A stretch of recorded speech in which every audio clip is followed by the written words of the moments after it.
oo yiri ururka YFS way ku maasan yihiin waanu ku faraxsanahay hor ha u socdaan ayuu yiri aad u mahadsan yahay walaalkeen Cabdiqaadir. Hello salaamu calaykum qadka xiga. Hello salaamu calaykum. وعليكم السلام ورحمة حسن طابك أدي بعض وربعين هرمرتي مستقبل مسؤول كما يشوف كل فردي شعب الصومالي هرمرت جعل جودهان بقلبوا عن وعن sidoo kale ولا المجا يقول وبشارة أحمد الشيخ بالخير حسن حنقص جنا هيدق كراني قبل كبرندر بشارة بالخير soo dhawaw barnaamijka in badan maadan ka qayb qaadan jirin شو ناقصن حسن يعني بنادم السواء رمبا كل جيسي الصومالي ترى مركل مدين ما هدي إن يا ولا وقتي صهور شعب الصوماليات جودهان لنت الصوماليات وقول شافية ururka ay aasaasten iyo waxyaabaha ay dhalinta Soomaaliyeed u qabtaan ama labaad waqtigu dhalinta u soo horo anaga mahad celinaya ma santaa walaash watahay xasan yani horta ururkani waa urur bulshada Soomaaliyeed qayb ka ah waan urur dhalinyaro Soomaaliyeed oo yani ayaga marka il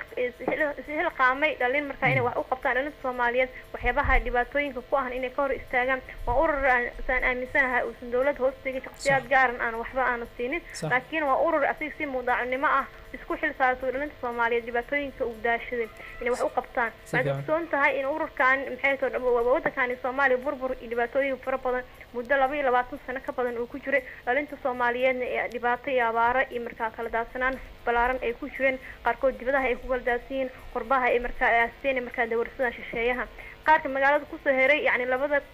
heeso diilin ee magaalada ka jirta bay u kala adeegsanayaan dababka ay ku horsanayaan amba ay yihiin markaa qoryaha ay ku dagaalamayaan dhibaatooyin fara badan ka soo gaartay dhibaato walba oo magaalada ka dhacdana waxay qayb ay ka tahay inay soo gaartana aysan indhahan san caad iska saarin dhalinta Soomaaliyeed kuwa daayirta markaa iskaxdooda gaaban tahay ururkani xilligan Muqdisho ka aasaasma urur dhalinyaro saayaan hadalkiisu laakiin aan ka dhanansanayno waxyaabaha dhalinta uu qabtana wuu sheegay dhalinta Soomaaliyeed inuu hormariyo oo markaa waxyaabo badan uu ku hormarinaayna way sheegeen ururkan oo soo yani waa urur isaasiga ma dhalinta Soomaaliyeed inuu isku ururiyaan dhalinta Soomaaliyeed wanaagooda iyo horumarkooda uu ka shaqeeyo hadda soo taa wadankeena midnimo la'aan balaaran haysay dadka Soomaaliyeed colaadaha daashatay dhibaatooyin fara badan iyo waxyaabo qabiil ee koow ay ka tahay dadkan ragaan laakiin waqtigan dadkii way ka baxeen intaas oo dhan wadanka uu hormaray dawlad federaal ah wadanka ka dhalatay dhalinta Soomaaliyeed kuwa aqoonyahanada ah sida walaalkay oo kale waxay sameeyeen in urur ay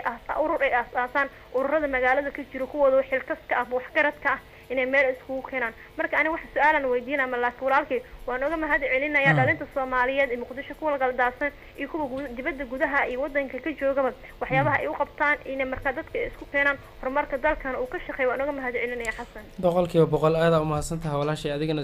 sidaas la mid ah kaaga mahad celinaa YFS waxay isku dayaysaa in dhalinyarada gudaha iyo dibadda ay ka muujiso doorkooda isku xir fiican ay u sameeyso waa tahay bishaara aad u mahadsan tahay barnaamijka waa wacyiga barbaarta idaacaddu waa mustaqbal 97.7 waa magaalada Muqdisho maqalkeeda 89.5 mustaqbal radio codka bartamaha barnaamijkuna waa wacyiga barbaarta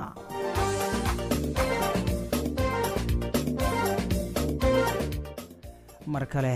galab wanaagsan ayaa idinka leenahay dhageystayaasha qadadka telefoonada soo buux dhaafin doona waan siin doonaa balse Cabdullaahi Ashcari ayaan ku soo laabanaya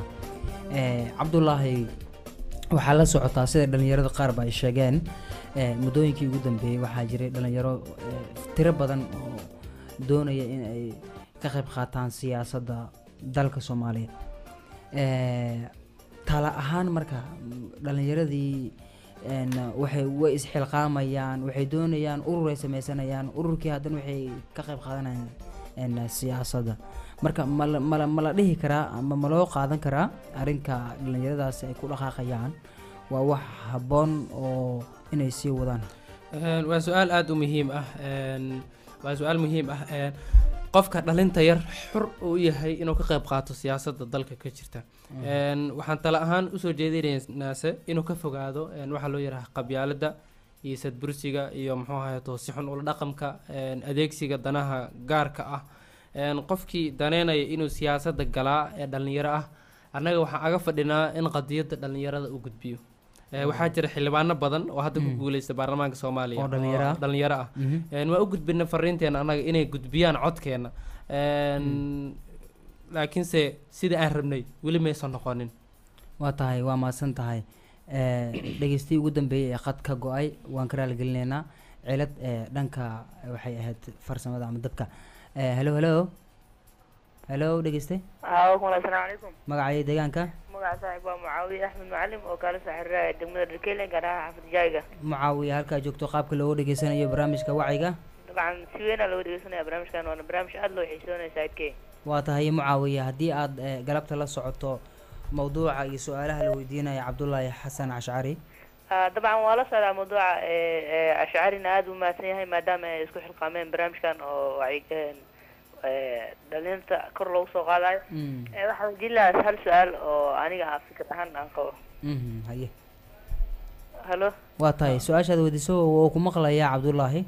ha maadaama ay isku xilqaameen ayaga dhalinta iyo horumarintooda waxaan ognahay dhalinta maanta in magaalada muqdisho in badan ay ku baabaasan yihiin qaarkood koole iyo waxyaaba aan loo baahnayn munaasab aan ku ahayn inay lambrafar iyo magaalada gudaheeda ay ku dhuuqayaan sidaas darteed marka laga soo gudbo kuwa saas u dhibaataysan dhanka kalena dhalinta waxaa ugu dambeysay waqtigii oo dowladii hore burburka sportskii oo dib loo soo nooleeyay sida garoomo fiican garoomadii oo caadiga ahaa lagu ciyaari jiro nidaamsan garoomo fiican dalka ma jiraan marka waxaa laga yaabaa sportskii iyo garoomadii in dib ay usoo nooleeyaan waana wadada kaliya ana isleeyahay way sahli kartaa in dhalintii iyo isku xirkii dib uu soo noolaado maadaama waqtigii hore dowladii hore meesha ka baxday haddana dowlad cusub oo federaali ay tahay iyagana maadaama aysan ahayn urur ama dowlad aasaasay ama shaksi oo aasaasay danaha dhalinta lagaga shaqeynayo marka